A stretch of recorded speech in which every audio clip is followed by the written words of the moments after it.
Power washing pump, valve replace. You got little valves inside. You got 6 of them. Anyway, this one's all done. It's so easy. This is the kit I used on it right here.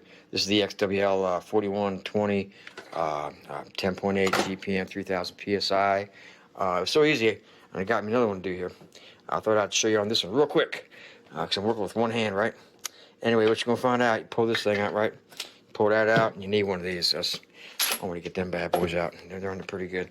600 PSI, 600 foot-pounds torque. And what you're going to find out, you're going to see one of these.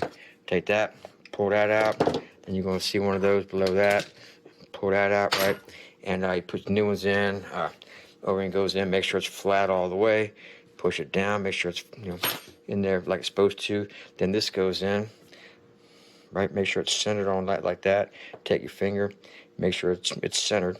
You're gonna know if it's not centered enough. If it's on there like that, you're gonna, see that? Did you see that? Anyway, do that 6 times. Torque it down. Put your new one up. Put all that in there.